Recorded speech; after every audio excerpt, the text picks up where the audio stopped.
favor. Boa noite a todos, graça e paz. Se você puder abrir a sua Bíblia, abra comigo em Marcos capítulo 4. Marcos capítulo 4, verso 35 a seguir. Queridos, a você que veio pela primeira ou segunda vez, uma boa noite, fique conosco, esteja sempre conosco. Os cultos aqui são nas quartas e no domingo. Nas terças-feiras nós temos aqui uma reunião de oração. Você que está nos assistindo pela live, fique conosco até o final dessa mensagem, com certeza o Senhor vai falar contigo. Nós somos uma família, como diz aquela canção, vivendo o compromisso, o grande amor de Cristo. Esse é o nosso único objetivo, estar aqui como família que somos. Então faça parte dessa família, você que se achegou aqui e ainda não achou em Ilhota uma casa, um lugar para congregar. Aqui você com certeza vai ser bem recebido, amém? E confesso aos irmãos que uma semana coração meio conturbado, porque o Senhor tinha colocado essa palavra no meu coração e no meio da semana eu comecei a ver uma outra palavra e aquilo já embaralhou tudo. Será que é essa, Senhor? Será que é aquela que o Senhor... Eu já comecei a meditar numa e daqui a pouco já estava meditando em outra e já estava com duas abertas. Mas o Senhor queria falar com... E a canção agora até confirmou, né? O Senhor que acalma a tempestade. Um texto, creio que conhecidíssimo de todos, né? Quem já não ouviu uma pregação sobre isso, mas o Senhor sempre tem algo a revelar para a gente de maneira diferente, porque a sua palavra se renova a cada dia. E é isso que nos faz se mover como cristãos. Porque se a Bíblia fosse só um livro, a gente só lia ela, fechava e dizia, já fiz a minha leitura, já li a Bíblia, guardava e deu. Mas não, a cada momento que a gente abre a palavra de Deus e medita num versículo, Ele já fala com a gente. Eu quero falar com vocês a respeito desses versículos que a gente vai ler a seguir. Naquele dia, sendo já tarde, Jesus disse aos discípulos, vamos passar para outra margem. E eles, despedindo a multidão, o levaram assim como estava, no barco, e outros barcos o seguiam. Ora, levantou-se grande temporal de vento e as ondas se arremessavam contra o barco, de modo que o mesmo já estava se enchendo de água. E Jesus estava na popa, dormindo sobre um travesseiro, em outras versões, uma almofada.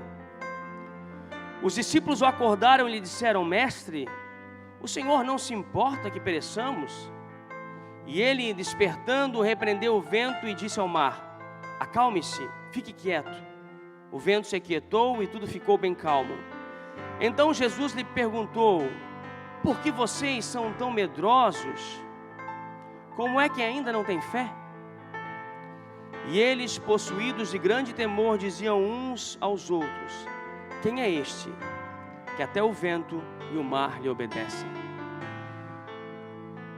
Senhor Deus e amado Pai, em nome de Jesus, Senhor, essa é a Tua palavra, Pai. A palavra que nos alimenta, a palavra que nos modifica o nosso viver, que nos dá novos horizontes. Senhor, é a Tua palavra que nos mantém de pé. E essa palavra, Senhor Deus, que já falou ao meu coração, Senhor, que ela venha falar através de mim, Pai, como canal com os Seus filhos, que venha ser alimento para a vida dos Seus filhos. É o que eu te peço em nome de Jesus e graças a Deus. E essa narrativa começa numa situação em que Jesus está provavelmente em Cafarnaum, nas margens do mar da Galileia, um palco de grandes milagres. E o mar da Galileia, ele não é um mar, mas é um lago de água doce. E também conhecido como Mar de Tiberíades, ou Lago de Genezaré. 3 nomes conhecidos para esse lugar. Um lugar bem abaixo do nível do mar, que recebe águas do Rio Jordão. Tem lá seus 22 quilômetros. Eu fui lá medir no Google Earth, que a gente consegue em Israel agora só pelo Google Earth, né? Porque se ir lá agora com guerra não dá, tá meio complicado. Então a gente vai pelo Google Earth ali, a gente consegue visitar, tem imagens e tal. E eu medi lá, realmente 22 quilômetros por 12 de largura. Profundidade dele em alguns locais, 43 metros de profundidade. Incrível, né? Um lago de água doce. Por isso que chamam de mar. Porque ele é grande, é extenso. E ali o Senhor Jesus resolveu fazer o palco dos seus milagres. Ao redor do mar da Galileia foi o palco de grandes milagres que o Senhor operou enquanto esteve aqui. E Mateus narra no capítulo 8, Lucas também no mesmo capítulo 8 narra também. Mas eu fiquei com Marcos, que Marcos ele é mais detalhista. Como ele escreve aos romanos, né? Mateus escreve aos judeus, Marcos aos romanos, Lucas aos gentios, que somos nós. E João, nos evangelhos, ele escreve mais voltado à igreja. E Marcos dá mais detalhes desse episódio. E um dos episódios que já me vem aos olhos é que naquele dia, ele fala, naquele dia, ou seja, no mesmo dia em que o Senhor tinha operado grandes milagres, eles passariam para outra margem a pedido do Senhor. No mesmo momento em que a gente está vivendo, em que a gente está caminhando e está tudo bem, pode a qualquer minuto o Senhor dizer assim: ei, vamos para outra margem? Está tudo ótimo, está tudo em paz, está tudo tranquilo, os milagres estão acontecendo, está sendo visto aos nossos olhos. Eles estavam contemplando as obras do Senhor, que eles estavam com Jesus. E quando nós estamos com Jesus, nós contemplamos as coisas que Ele faz nas nossas vidas e faz nas vidas daqueles que estão conosco, na nossa família, dos nossos amigos, dos nossos irmãos. Mas o Senhor, Ele faz um pedido, Ele diz aos seus discípulos: vamos passar para outra margem. Mas antes disso, Marcos faz uma análise, ele coloca sendo já tarde. Em outras versões, ao anoitecer, ou ao final da tarde, sendo já tarde. E a gente faz uma análise disso porque Mateus não fala, nem Lucas fala. Mas Marcos, ele coloca esse detalhe, sendo já tarde. É a ótica de quem está narrando os fatos, a vida acerca de alguém. E as pessoas podem dizer: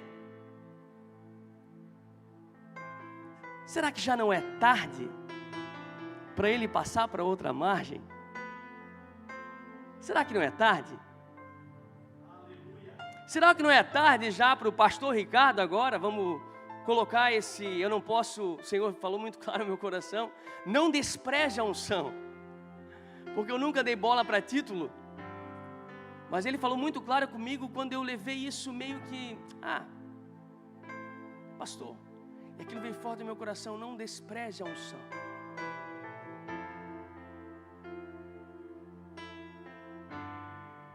E talvez você pode dizer, já é tarde, né? Ele já está de cabelo branco e agora ele resolveu pregar, trazer a palavra. Mas há um tempo determinado para todas as coisas. Há um querer do Senhor para as nossas vidas que muitas das vezes a gente acha que não.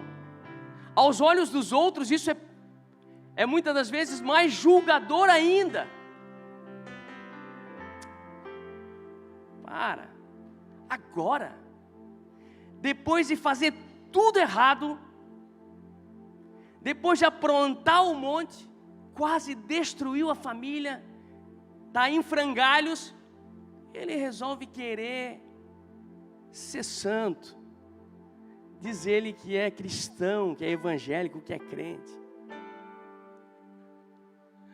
Eles não entenderam que foi um convite do Senhor, porque o Senhor, Ele nos dá muito comando, mas o querer é nosso.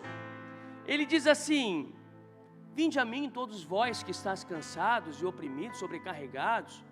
E aprendei de mim, que sou manso e humilde de coração, e acharei descanso para vossas almas, porque o meu jugo é suave e o meu fardo é leve.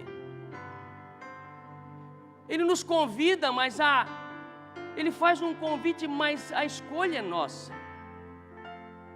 Ele também diz assim, ó: quem quiser vir após mim, negue-se a si mesmo, tome a sua cruz e siga-me. E depois ele falou lá, quando ele já estava nos 40 dias, aquele ide por todo o mundo, pregar o evangelho a toda criatura, aquele que crê e for batizado será salvo. Depois ele fala para o povo: ei, ficar em Jerusalém até que do alto venha poder. Ele deu uns comandos e a escolha foi dos discípulos. E hoje a escolha é nossa. A escolha é nossa de obedecer ou não o comando que o Senhor nos dá. O comando que o Senhor está nos dando acerca do que Ele quer para a nossa vida. Será que a gente está sendo os ouvidos agravados a ponto de não ouvir a voz do Senhor? Será que o Espírito Santo não está falando fortemente no teu coração e dizendo o seguinte: ei, calma aí, está tudo bem, está tudo ótimo, mas é hora de passar para outra margem? Porque a gente não quer passar para outra margem. A gente lembra que Ilhota ficou muito resumido aqui, a margem direita, e a margem esquerda se tornou muito tempo rural, porque a margem, o rio, era um obstáculo para o desenvolvimento, porque a travessia se fazia por uma balsa, e ninguém queria pegar a balsa. As pessoas preferiam pegar a BR, a rodovia, e ir lá em Gaspar, quem era da margem esquerda, ou ir para Navegantes. Está aqui a irmã da Pedra, que era da Pedra de Molar, agora é gasparense. E sabe disso, convivia mais com Navegantes do que com o próprio Ilhota, porque o rio impedia e a balsa era muito devagar para fazer a travessia. Então, quando o pessoal pensava em fazer a travessia na balsa, já desistia, até que veio uma ponte que ligou, aí ficou tudo mais fácil. E a gente não quer passar para outra margem, porque está bom na margem direita aqui, né? Estou aqui na margem direita, aqui tem o comércio, já está tudo ok, os milagres estão acontecendo, as coisas estão acontecendo ao nosso redor, estamos vendo o mover de Deus, mas o Senhor às vezes quer assim, ó: ei, vamos atravessar. E a outra margem significa o quê? É o querer do Senhor nas nossas vidas, às vezes novas conquistas, uma nova etapa, algo para a gente chegar lá e conquistar, né? Mas a gente se acomoda onde a gente está, porque está com o Senhor, e está tudo bem. Isso para a gente também foi como igreja. A gente precisou se virar e dizer o seguinte: nós temos que ir para outra margem, algo a mais. O Senhor espera um pouco mais de nós, assim como espera de mim, espera de você, espera de cada um. O Senhor espera um pouco mais de nós, mas a gente precisa se desprender, às vezes, daquilo que, ei, está tudo certinho. A bênção, estou vivendo a bênção. A glória do Mestre estava ali, eu creio que eram muitos milagres. Mas quando a gente resolve passar para outra margem, a gente precisa navegar. E navegar exige, naquela época exigia muito esforço. Não era como hoje um botezinho atravessa fácil, né? Naquela época precisava de mais esforço e nós precisamos nos esforçar para atravessar. Representa, e a gente sabe que a gente pode navegar muitas das vezes em águas tranquilas, mas muitas das vezes não. Muitas das vezes as águas podem se tornar agitadas, o cansaço bater e a coisa pode se tornar complicada. E a gente analisa que o Mar da Galileia, poxa, mas será que realmente? E a gente vai buscar relatos e que a mudança climática é tão grande que às vezes se fecha. Não se vê mais nada e realmente as ondas vêm com uma força. E aconteceu com eles. E uma das coisas que eles iam para o outro lado. Eu quero que, se você puder colocar aqui, Mateus 4, 14, 16. O Senhor tinha talvez ele teria que cumprir algo no outro lado. Ele ia para as Decápolis, ele ia para a cidade de Gadara. Ele precisava se cumprir uma palavra profética que havia sido falada a respeito dele. Essa Decápolis, assim, eram 10 cidades que não eram totalmente judaicas. Tinha intervenção grega, intervenção romana, para que se cumprisse o que foi dito pelo profeta Isaías, que diz: a terra de Zebulon e a terra de Naphtali, junto ao caminho do mar, além do Jordão, a Galileia das nações, o povo que estava sentado em trevas viu uma grande luz, e ao que estava sentado na região e sombra da morte, a luz raiou. O Senhor foi para um fim específico lá. Então o inferno já se levantou, o inferno já se armou, porque quando Jesus dá a ordem, os discípulos, vamos nessa. E eles despedindo a multidão, ou seja, ei, está na hora de mudar, se despede, queima as carroças ali, vamos partir para outra, porque o Senhor está nos convidando a uma nova missão, a algo novo. Mas uma das questões que eu analiso também aqui, é que eles falam assim, ó: o levaram assim como estava. O levaram assim como estava. E como estava o Senhor? Cansado. Não havia tomado banho suficiente, provavelmente. Não tinha um local para ir tomar um banho. O levaram ele como estava. Não deu tempo para nada. E a pergunta que eu faço a vocês hoje é o seguinte: como está Jesus na sua vida, a ponto de você levar para outra margem? Como Ele está? Como está a sua relação com Jesus? Tem uma boa relação? Você está tendo uma boa relação com Cristo? A ponto de querer fazer uma nova caminhada com Ele, ou melhor, ir numa nova navegação? Como Ele está? A pergunta que eu faço hoje é como Ele está. Será que está tudo bem? A ponto de dizer, não, eu vou para o outro lado, porque está tudo bem, a minha relação com Cristo está ótima. E eles levaram Ele como estava.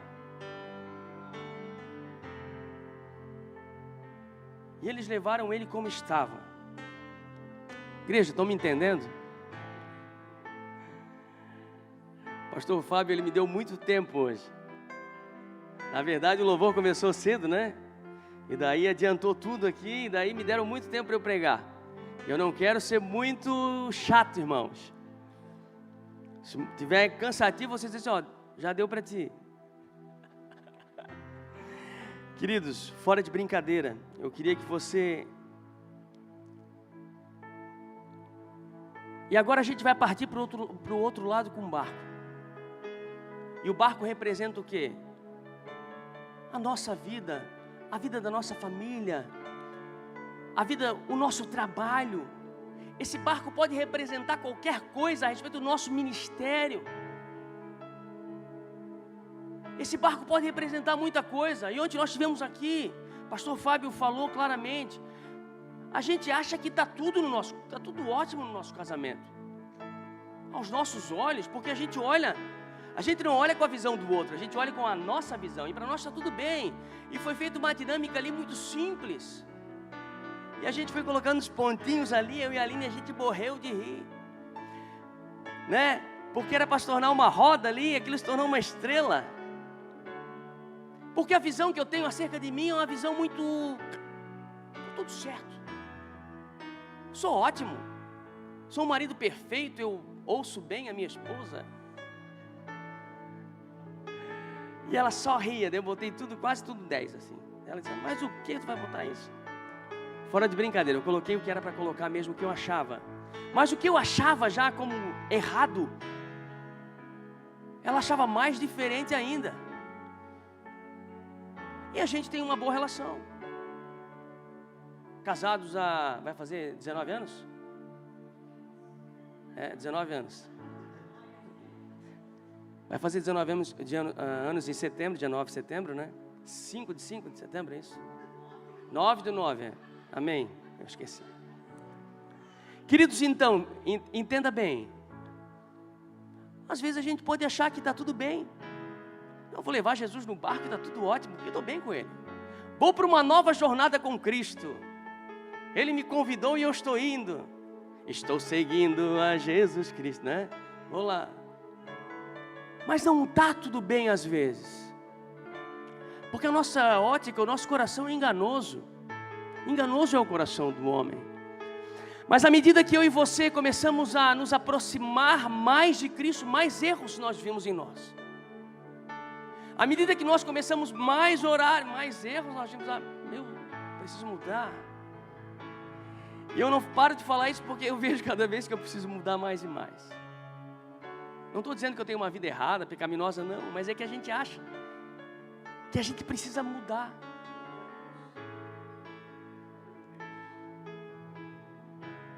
E o barco na época, e eu estava vendo ali, na década de 80, e acho que 1986, assim como aconteceu com os escritos do Mar Morto, que num deserto acharam os escritos do Mar Morto, que comprovou a veracidade da palavra de Deus, ao longo do tempo, que ela não se perdeu ao longo do tempo. Alguns jovens, algumas pessoas questionavam esse fato aqui narrado pelos evangelhos. Não tinha barco naquela época que pudesse comportar e levar todos os discípulos. E alguns jovens andando numa estiagem do Mar da Galileia, eles se depararam com muitas madeiras e chamaram algumas pessoas e chamaram pessoas experientes, isolaram a área e viram que era um barco antigo. E foram lá, e quando eles começaram a mexer, que ele começou a se deteriorar. Em contato com o ar, a madeira começou a se deteriorar, porque ela estava debaixo da água, e a água conserva a madeira. Nos seus limites, lógico, ela estava muito destruída, e então eles conseguiram, com uma espuma, eles envolveram aquela estrutura toda numa espuma, e tiraram o barco flutuando depois de 2000 anos.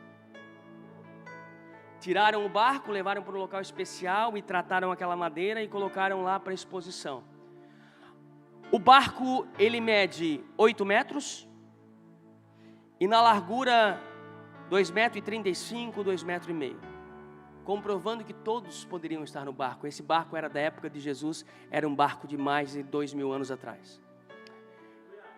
Esse barco era um barco daquela região, muitas madeiras, diversas madeiras da região, não era só um tipo de madeira. E aquele barco comprovou a veracidade histórica desse fato narrado pelo Senhor. E eu coloquei como tema essa mensagem: próxima parada, a outra margem. Obrigado, Lara. Eu tinha esquecido, a Lara resolveu o problema. Mateus não está aí, né? Prestes a ser pai. E o que levava esse vento, esse barco a atravessar? Era o vento, as velas. E o que nos move é o vento do Espírito.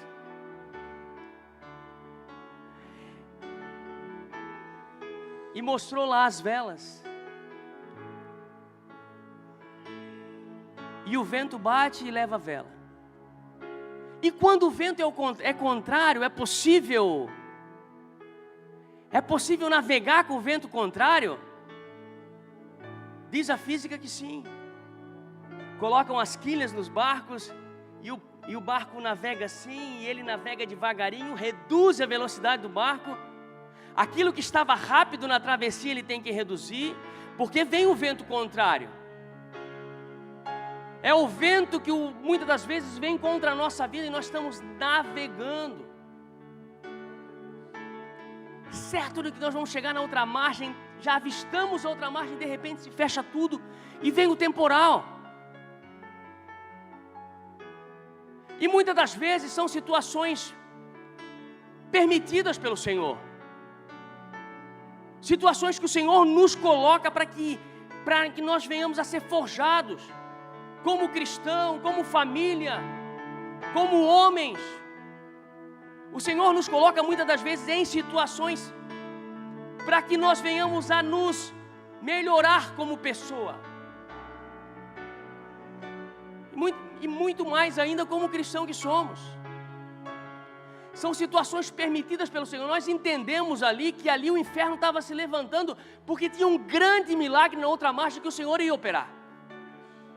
Havia um homem lá do outro lado preso por grilhões, morava nos túmulos. E o inferno não queria. Lá ia haver luz na vida daquele homem. E o diabo se levantou, o inferno se levantou. Porque não queria. Muitas das vezes quando o Senhor traça um plano para nós, o Satanás não quer que nós chegamos da outra margem. Porque ele sabe que o Senhor reservou para nós algo grandioso. E muitas vidas vão ser impactadas através de nós lá na outra margem. Mas muitas dessas situações a gente se colocou. Foi colocado aqui ontem que muitas das vezes a gente se coloca no deserto, é a mesma analogia. A gente se coloca nessas situações. A gente se insere sozinho lá. A gente entra em tempestade que eu e você mesmo fizemos e achamos assim, ó, o Senhor não está comigo. Não, você não vigiou. Você não orou. Você não deu 2 passos atrás, dobrou seu joelho, pediu direção ao Senhor, direção ao Espírito Santo. Você agiu por conta própria, por impulso próprio, e se colocou numa tempestade desnecessária. Avisaram para você, não é dia de navegar. Não é dia de navegar. O Espírito Santo está falando, não é dia de navegar. O céu está se fechando. Mas você, não, meu barquinho é forte. Está a favor do vento aqui, eu vou. E o vento se revolta. E você fica no meio da tempestade, porque você se colocou lá. E muitas das vezes são situações que são aflições da vida. São as aflições que o Senhor falou, no mundo tereis aflições, mas tenham bom ânimo. Coisas que nós vamos passar no decorrer da nossa vida. Mas o Senhor vai passar conosco. É isso que eu e você precisamos ter certeza nessa noite, que o Senhor está conosco, Ele vai passar conosco.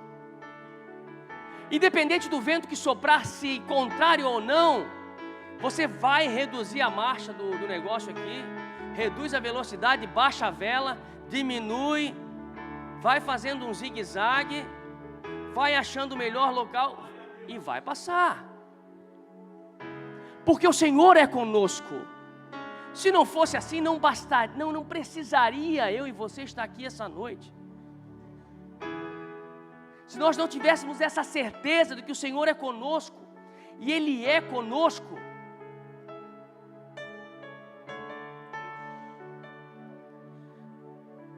e quando o temporal se levanta,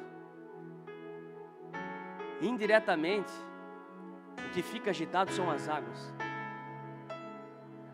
Quando o temporal se levanta, as águas que eram para ser tranquilas, elas que geram todo o problema. Não é o temporal.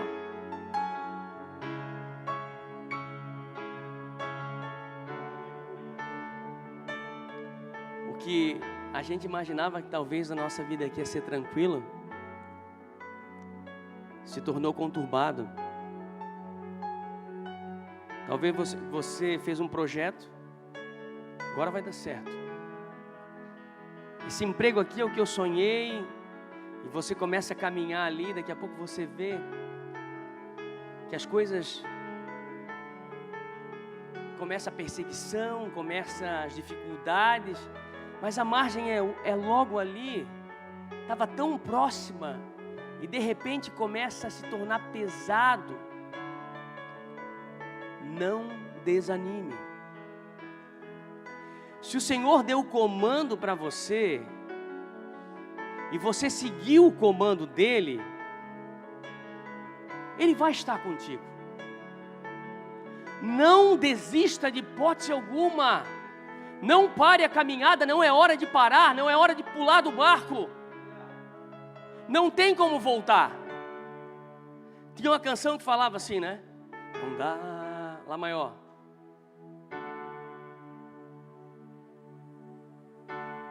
Não dá. O mar é Deus e o barco sou eu. Não consigo entrar. E o vento forte. Não consigo entrar no tom.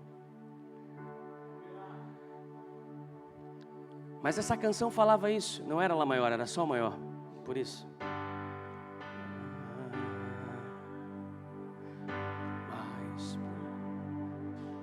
Não vai dar hoje. Fiquei longe do louvor, daí isso, não. O ouvido já não é mais o mesmo. Mas a canção dizia assim: não dá mais para voltar. O mar é Deus e o barco sou eu. E o vento forte que me leva para frente é o amor de Deus. É o Espírito Santo. É esse que nos leva para frente quando eu e você estamos alinhados no propósito, direcionados por Ele. Ele vai nos levar para frente, mesmo que seja devagar, no tempo do Senhor. Mas Ele não pule do barco. Não volte atrás. Nós não somos daqueles que regressamos. Nós não somos daqueles que desistimos, não. Nós somos filhos de Deus. O Senhor tem algo para a gente, tem algo marcado, algo escrito a nosso respeito, e está lá, nos aguardando. Nós vamos chegar diante dEle, eu tenho certeza.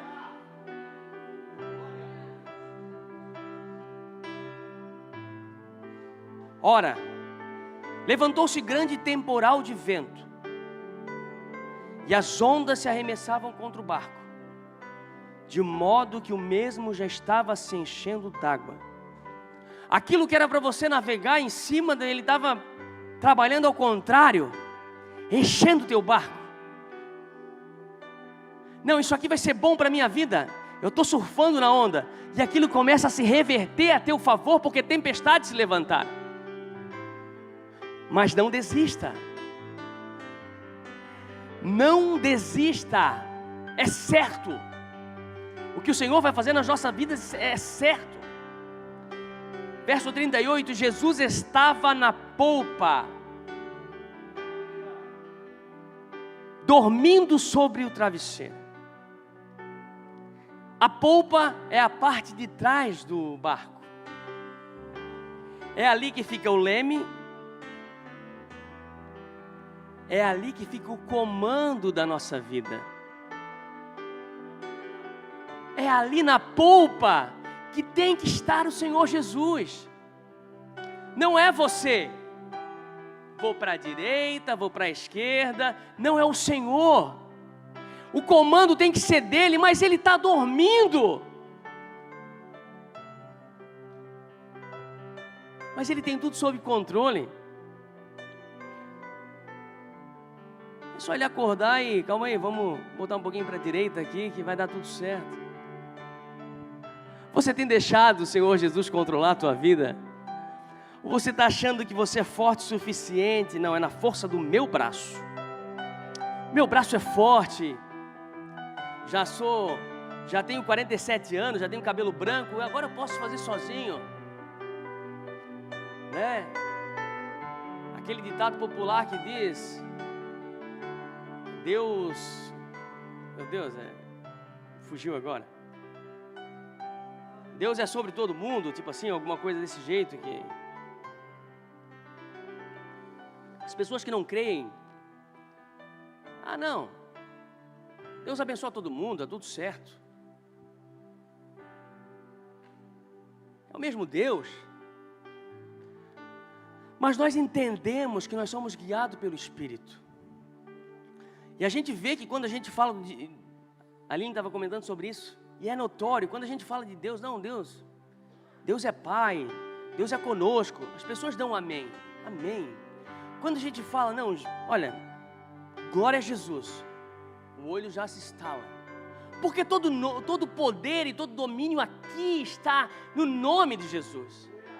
E quando a gente fala em Jesus, o inferno estremece, as pessoas olham com um olhar diferente, porque não é elas, mas é o que está nelas que não quer que elas se rendam a Jesus. Porque existem milhões de deuses, mas Jesus é um só. Lógico que nós entendemos que nós servimos ao único Deus, mas para o mundo há Deus de tudo que é maneira. Lá na Índia tem não sei quantos mil deuses. Mas nós entendemos que Jesus é o Senhor. É Ele que está na polpa do nosso barco. É Ele que está com o leme. É Ele que está com o controle. E Ele está dormindo. Engraçado que alguém levou aquele travesseiro, né? Alguém levou aquele travesseiro, aquela almofada para ele, e nem molhou a almofada, porque ele nem acordou. Ele estava ali deitadinho, ali no travesseiro, e o negócio estava pegando. E as ondas enchendo o barco, a água enchendo o barco, ele deitado. No sono do justo. Porque esse era justo, né? Esse era verdadeiramente justo. E nós precisamos descansar. Entender com Jesus que nós precisamos descansar em meio ao que vier, em meio à tempestade, em meio à travessia. Nós precisamos descansar. É muito simples essa mensagem, mas ela revela para a gente, firma com a gente o compromisso de que o Senhor está ali, mesmo que pareça aos nossos olhos que nós estamos sozinhos em meio à tempestade. Ele está ali, Ele está no barco. Sol maior, agora vai. Mestre, o vento balançou meu barco. Conhece? Mestre, estou à beira de um naufrágio. Mestre, será que não vê? Será que eu vou perecer? Sinto na pele o frio deste vento. Chego a crer que não estás me vendo. Lembro que estás logo ali na proa do meu barco a dormir. Eu sei que não estou só. Eu sei que não estou só, e já posso crer que amanhã vai ser bem melhor.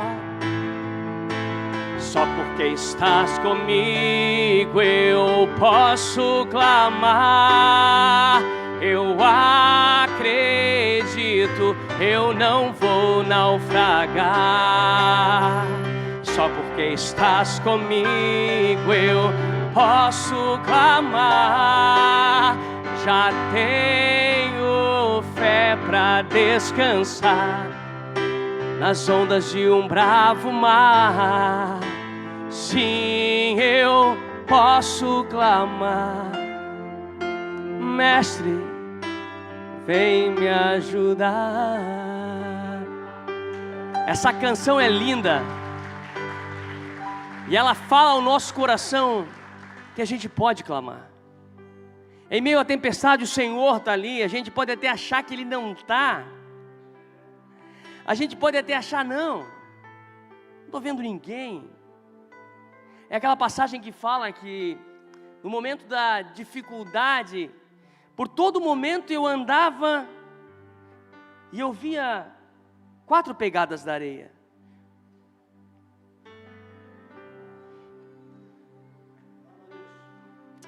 E no momento de maior dificuldade, eu olhei e vi 2 pegadas, Senhor. Senhor, eu só via 2 pegadas no momento de mais dificuldade da minha vida. Onde Tu estavas? Nesse momento, meu filho, eu estava te carregando no colo. É quando a gente imagina que o Senhor não está. Ele está nos levando no colo. E nós podemos clamar. Ele não está com os ouvidos agravados. As suas mãos não estão escolhidas para que Ele não possa nos abençoar. O Senhor está nos vendo. Em meio à maior adversidade, a maior dificuldade da sua vida, o Senhor está te vendo. Ele está contemplando. Ele está conosco.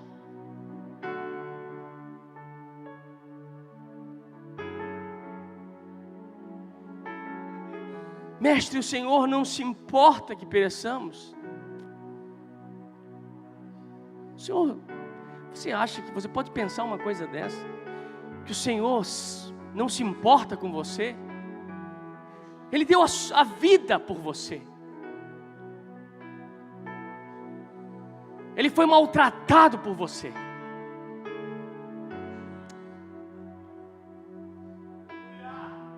Ele sofreu por nós. E os discípulos que andavam com Ele viam as maravilhas que tinham acabado de ver. E a gente é assim, a gente contempla todos os dias o Senhor trabalhando nas nossas vidas. E uma coisinha muito é suficiente às vezes para a gente dizer assim, ó, o Senhor não está me vendo. O Senhor não se importa comigo. Ele abençoa todo mundo menos eu.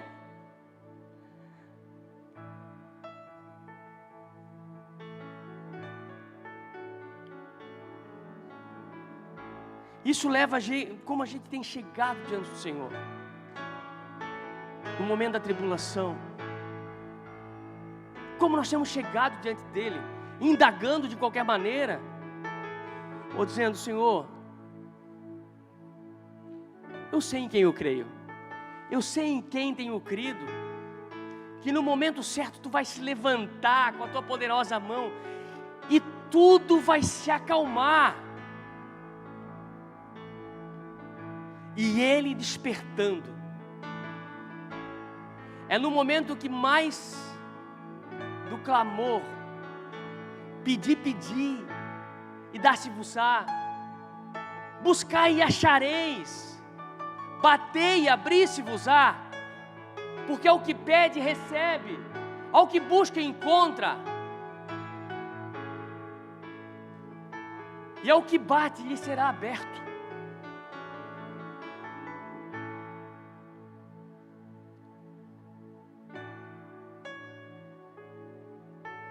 E despertando, repreendeu o vento e disse ao mar, acalme-se, fique quieto.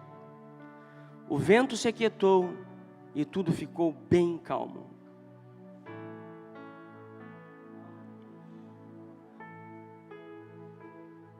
O controle de todas as coisas está na mão do nosso Senhor. Ele tem o domínio, Ele mostra aos discípulos que Ele não só curava, Ele não só tinha palavras de vida eterna, mas Ele tinha o controle sobrenatural de todas as coisas, porque Ele era o próprio Deus. Ele era o Filho amado, em quem o Senhor tinha prazer. E Jesus lhe perguntou, por que vocês são tão medrosos?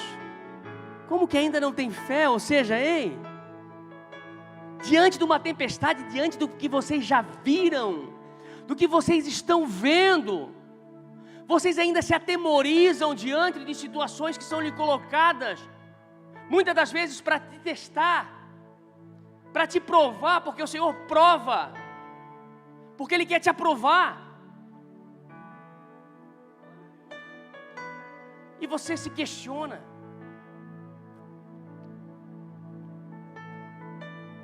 E aí entra a questão, cadê a nossa fé?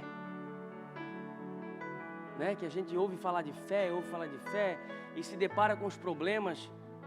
Eu já vou finalizar. E diante dos problemas, a nossa fé parece que fica pequena. E Jesus chega diante de uma situação que levaram para ele um menino com problemas desde a criança, endemoniado lá, ele tinha problemas de possessão, e também tinha problema de epilepsia, e aquilo ele dava desde pequeno, ele era surdo. Os demônios deixaram ele mudo, ou melhor, mudo, surdo, mudo, né? E o Senhor diz para aquele homem: se tiveres fé. E ele fala: Senhor, acrescenta em mim a minha fé. Não é vergonha para a gente pedir que o Senhor acrescente a nossa fé. Mas a gente precisa se colocar, não é chegar, Deus vai resolver, está feia a situação. Não, a gente tem que saber chegar diante do Senhor. E eles, possuídos de grande temor, diziam uns aos outros: quem é este? Quem é este que até o vento e o mar lhe obedecem? Qual é a nossa reação frente aos milagres do Senhor? Quando a gente é contemplado pelas maravilhas do Senhor, como é que a gente fica? A gente fica atemorizado, perplexo? Ou a gente diz assim, ó: glória a Deus, eu tenho certeza, esse é o agir do meu Deus, é nesse que eu tenho crido. Eu digo para minha alma: é nesse que eu tenho crido. Eu digo para os que estão ao meu lado, para minha família: olha, esse é o agir do nosso Deus. Esse é o nosso Deus, filha. Esse é o nosso Deus, minha esposa. Esse é o Deus que nós agimos, que peleja por nós, que trabalha ao nosso favor, mesmo quando parece que não está feia a coisa. O negócio perdeu o controle e a gente acha que vai desmoronar. O Senhor está agindo ao nosso favor. Consegue cantar aquela música de novo, não? Mestre, vou convidar as cantoras aqui para me ajudar, porque está feio. Falei muito, já fiquei rouco e o ouvido já não é mais o mesmo. Se você pudesse pôr em pé.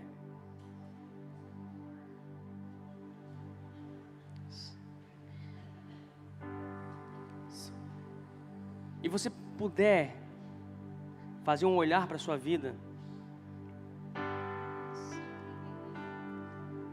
e se interrogar, dizendo assim: será que eu tenho confiado? Será que eu tenho...